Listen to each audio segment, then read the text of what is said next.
The Battle of Vicksburg was known as one of the more important campaigns in the Civil War. This battle was for control of the Mississippi River, which at the time was a very vital asset of the Confederate States. The river was used for transportation of goods and soldiers and also gave control of the land near the river. Ulysses S. Grant and his men had been trying to strike fear in the small town. Previous attempts to take this important town above the Mississippi were blocked by rebel counter moves.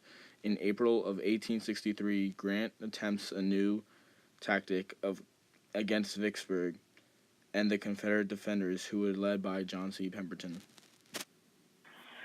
John C. Pemberton and Ulysses S. Grant had very different yet effective styles of fighting. Pemberton was a more defensive-minded general and spent a great deal of energy revamping its defenses.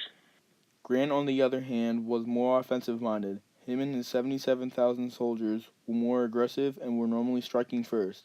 He planned to capture the state capital in Jackson while settling in on Vicksburg, with a view toward permanently closing out the Confederate supply base. Using these aggressive style of tactics, he was able to come out of the war with a victory for the Union. Ulysses S. Grant conducted a surprise attack in a town called Bruinsburg, then moved their way up to Vicksburg. Grant's forces moved inland, pushing back the threat brought by Joseph E. Johnston's forces near Jackson, Mississippi.